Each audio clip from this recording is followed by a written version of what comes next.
자, 오늘은 사도행전 22장의 말씀을 가지고 간증이 복음이 되게 하라, 간증이 복음이 되게 하라 라는 제목으로 함께 은혜를 나누기를 원합니다.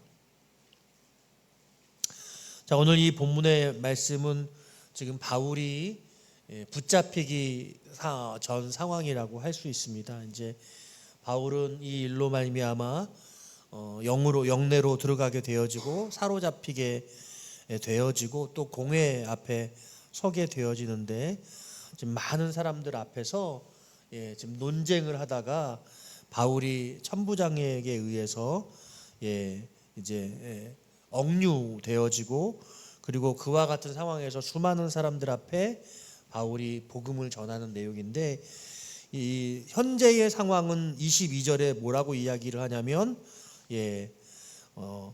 1절 말씀에 보니까 내가 지금 여러분 앞에서 변명하는 말을 들으라 이렇게 말하고 있죠. 그래서 이거는 복음이지만 변론의 형태를 가지고 있다. 변론의 형태를 가지고 있다. 이렇게 여러분들이 이해를 하시면 되겠습니다. 우리가 언제 복음을 전하느냐, 어떻게 복음을 전하느냐라고 할 때 때를 어떤지 못 어떤지 복음 전하기에 항상 힘쓰라고 성경이 말씀을 하고 있죠. 때로는 그들에게 사랑의 말로, 위로의 말로 복음을 전하기도 하지만, 때로는 이렇게 논리적으로, 때로는 바울이 지금 바울의 삶의 상황 속에서 자신을 논박하고 변호하기 위해서 변론의 형태로 복음을 전하고 있는 모습을 보여주고 있습니다. 그래서 여러분들의 삶의 상황 속에서 단지 복음을 전할 수 있는 상황과 전할 수 없는 상황들을 따져보기도 해야겠지만, 모든 상황 속에서 어떤 방식으로든지도 복음이 증거될 수 있다라고 성경은 우리에게 가르쳐주고 계시고, 우리들이 어떤 식으로든지 복음을 전하기를 힘쓰라고 말씀하심을, 이렇게 지금 급격한 상황, 복음을 전하기 참 어려운 상황, 바울이 큰 위해를 받을 수 있는 상황이잖아요. 바울이 죽을 수도 있는 그런 상황이지 않습니까? 이런 상황에서 자기에게 불리한 이야기는 하지 않을 수 있죠. 자기에게 유리한 이야기, 자기에게 흠이 되거나 사람들의 공격을 받게 야기하는 그런 이야기는 하지 않을 수 있는데, 지금 바울은 지금 공격을 받을 것 같은 위험한 상황 속에서도 자신을 변론하는 형식으로 복음을 전하고 있다. 사도행전은 여러 편의 설교가 등장합니다. 복음을 전하는, 복음의 요체가 다 드러나는데, 22장에 이르러서는 이제 사도행전에서 제일 먼저 오순절 마가의 다락방에서 성령의 역사가 나타나게 되어지고, 성령의 뜨거운 마가다락방의 기도를 사람들이 길에 지나가면서 외국어로 기도하는, 외래어로 방언의 역사를 경험하는 그런 현장이 나타나고, 이제 그것과 직접적으로 연결돼서 베드로가 예루살렘에서 많은 사람들 앞에서 복음을 전해서 3,000명이 죽게 들어오고 5,000명이 죽게 돌아오는 그 내용에 베드로가 복음을 전하는 것들이 나옵니다. 첫 번째로 그래서 베드로의 복음 증거가 등장하고 있고, 두 번째로 등장하는 복음 증거가 스데반이 순교의 현장에서 많은 사람들이 이를 가면서 돌을 던져 죽일 때, 그때 베드로가 아브라함에서부터 쭉 우리의 조상 때부터 쭉 이스라엘의 모든 역사를 거론하면서 복음을 전하는 걸, 그 풀 복음을 사도행전 6장이 다 기록해 놓고 있습니다. 그리고 오늘 본문에 와서는 이 바울이 22장에서 자신이 어떻게 회심을 하게 되었는가, 자신의 간증을 중심으로 해서 복음을 전하고 있는 모습을 보여주고 있습니다. 저기 본문의 말씀에 보니까 드디어 바울이 변론을 시작하게 되어지고, 변론을 하는데 그가 히브리 말로 변론을 하자 온 좌중이 갑자기 급격히 침묵하고 청중이 조용한 가운데 바울의 이야기를 귀담아 듣기 시작합니다. 그리고 바울이 자신을 어떻게 소개하고 있습니까?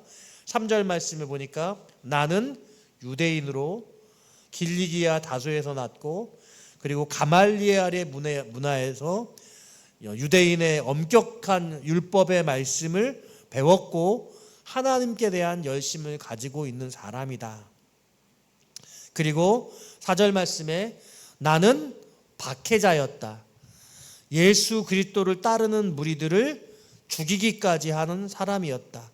결박해서 옥에 넘겼다. 그리고 다메섹에 가는데 사람들에게 중요한 그 표를 받아서, 그래서 다메섹에 가는 길에, 그런데 자신이 핍박하는 예수 그리스도를 만나게 되었다. 그런데 이 예수 그리스도를 만난 형식이 어떻게 말하고 있습니까? 7절 말씀에 사울아 사울아 내가 왜 나를 박해하느냐, 이 음성을 들었다고 말하고 있어요.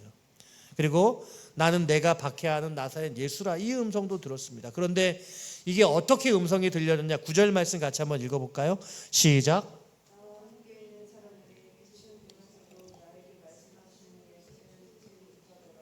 예, 하나님께서 바울에게 특별하게 역사하시는 이 역사에 되게 아주 상이한 것이 있는데 무엇이냐면, 빛은 사람들이 보았대요. 강렬한 빛이 임했어요. 이 강렬한 빛은 다메섹 도상으로 가는 바울의, 그 당시는 사울이죠. 사울의 일행들이 다 동일하게 경험을 하는 경험이었습니다. 그런데 이 사울아 사울아 내가 왜 나를 박해하느냐라는 이 음성은 오직 사울에게만 들려진 것이라고 말하고 있습니다. 그래서 하나님을 만나게 되어지는 그 특수성은 모든 사람들이 함께 경험하는 빛으로 임한 사건과 오직 바울만 들을 수 있는 아주 개인적인 사건으로 구별해서, 그러니까 왜 하나님이 이렇게 하셨을까라고 할 때에 이것을 누구도 이해할 수 있는 분명한 것으로 성경에 가르쳐 주심으로써 모두가 경험하는 사건의 공동체성과, 하지만 하나님이 특정한 어떤 사람에게만, 그 한 개인에게만 말씀하시는 독특성으로, 공동체성과 독특성으로 같이 함께 이 다메섹 도상의 예수를 만난 사건을 바울에게 역사하시는 것을 성경이 보여주시고 계신다. 이것을 사도 바울이 지금 자신을 변론하면서 내가 이렇게 변화될 수밖에 없었다. 그래서 다메섹으로 앞이 보이지 않은 상태로 11절에 볼 수 없게 되었으므로 사람들의 손에 끌려서 들어가게 되어지고, 거기서 아나니아라고 하는 사람을 만나게 되어서 이 아나니아로 말미암아 하나님께서 원하시는 이야기를 듣게 되어지고, 그리고 눈을 뜰 수 있게 되었다. 그리고 그곳을 속히 떠나라는 그런 말씀, 지금 18절의 말씀이죠.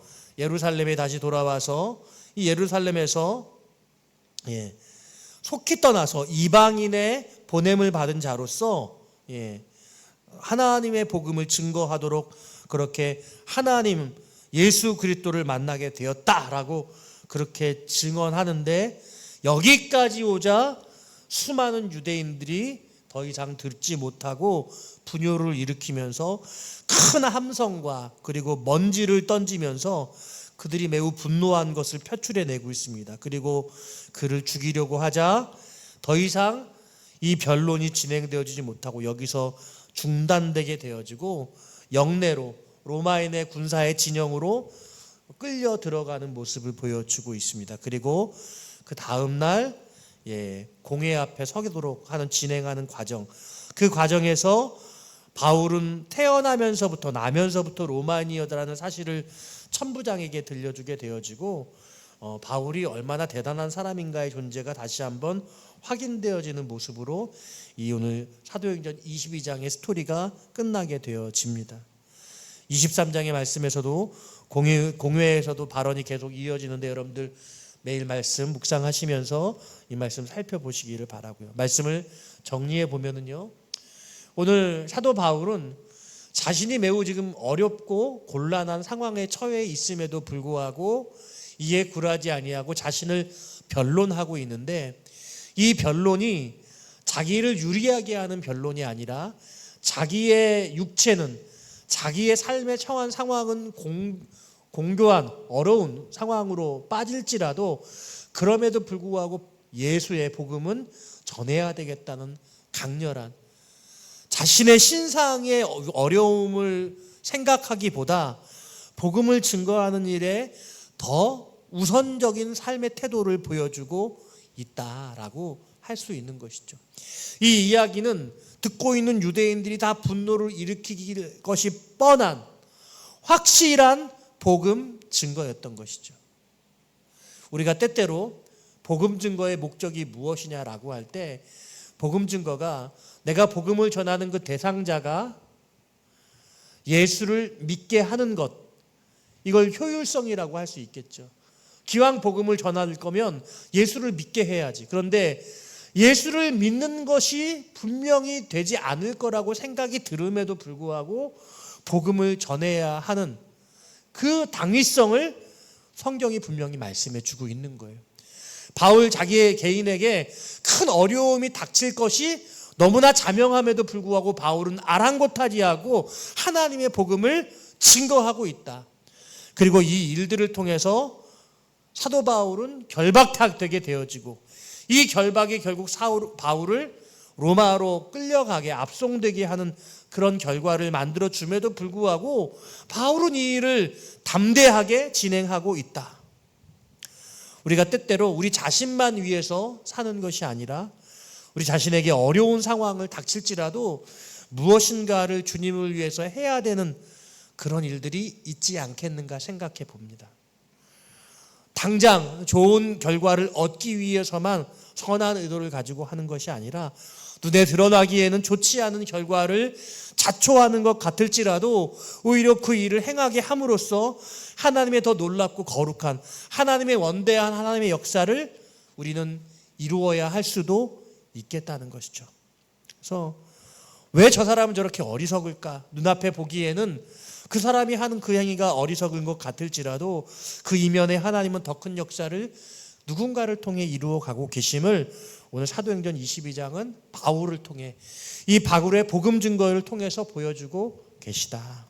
그러므로 사랑하는 여러분, 우리들의 삶의 모든 간증이 복음이 될 수 있기를 바라고, 우리가 핍박의 상황에서도 우리 스스로를 곤고하게 만드는 그런 상황에서조차도 복음을 증거할 수 있는 그런 영적인 경험이 여러분들에게 있게 되시기를 주님의 이름으로 축원드립니다.